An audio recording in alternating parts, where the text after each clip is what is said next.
آج ہم بات کریں گے اللہ کی بندے سے محبت کے بارے میں۔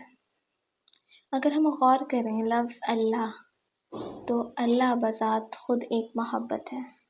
جیسے اللہ کا کوئی ثانی نہیں، وہ یکتا ہے، اسی طرح اللہ کی محبت بھی یکتا ہے، اس کا کوئی ثانی نہیں، کیونکہ اللہ جیسی کوئی محبت کر ہی نہیں سکتا۔ اللہ کی محبت واحد ہے، اس کی محبت کی کوئی مثال ہی نہیں۔ اتنی خالص محبت ہے کہ ہم اس کو اگر جان جائیں نا تو ہم اور محبتوں کو بھول جائیں۔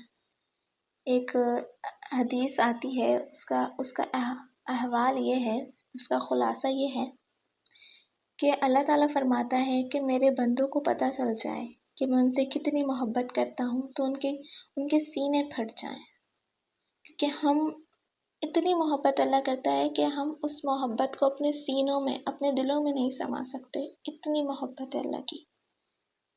لیکن ہمارا المیہ کیا ہے؟ ہمارا المیہ یہ ہے کہ ہم بچپن سے بچوں کو بتاتے ہیں کہ بیٹا قرآن پڑھو، نماز پڑھو، کیونکہ تم مسلمان ہو اور یہ اللہ کا حکم ہے۔ ایک رٹا رٹایا کانسیپٹ ہے جو چلا آ رہا ہے۔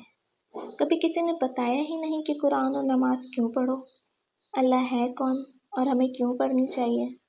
جب تک ہم اللہ کو نہیں جانیں گے، اس کی محبت کو نہیں سمجھیں گے تو ہم باقی دین کے کام کیسے کر سکتے ہیں؟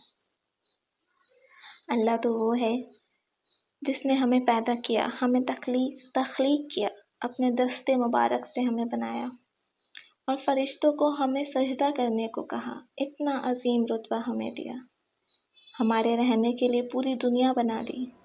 اگر ہم اللہ کی محبت کو دیکھنا چاہتے ہیں تو بس اسی سے اندازہ لگا لیں کہ ذرا ہم نظر اٹھا کے اوپر تو دیکھیں، کتنا خوبصورت آسمان بنایا ہے۔ کس کے لیے بنایا ہے؟ ہمارے لیے۔ چلنے کے لیے زمین بنائی ہے اور اس پہ طرح طرح کے اناج اگائے ہیں کہ ہم ہر چیز کھا سکیں۔ سب کچھ چھوڑیں، بس ذرا خود کو ایک دفعہ آئینے میں دیکھ لیں، کتنا مکمل آپ کو پیدا کیا ہے، ہر چیز آپ کی کتنی نفاست سے بنائی ہے۔ ڈاکٹرز ہوتے ہیں، آپ نے دیکھے ہوں گے، کوئی آئی اسپیشلسٹ ہوتا ہے، کوئی برین اسپیشلسٹ ہوتا ہے، کوئی دل کا ہارٹ کا اسپیشلسٹ ہوتا ہے۔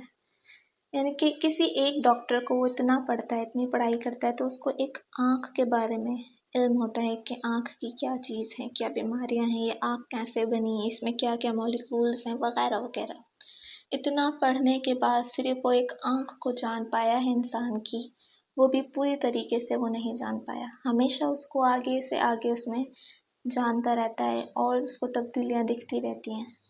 تو ایک انسان کی آنکھ کو ایک انسان نہیں جان سکتا، اس کو اتنا پڑھ نہیں سکتا، تو اللہ نے تو پورا وجود بنایا ہے، اور پورا وجود بنایا اور اس میں کیا کچھ نہیں بنایا۔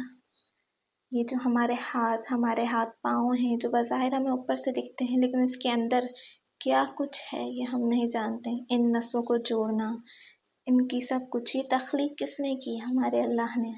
تو ہمارا اللہ کوئی عام نہیں ہے، بہت خاص ہے، بہت ذہین ہے، بہت اعلیٰ ہے۔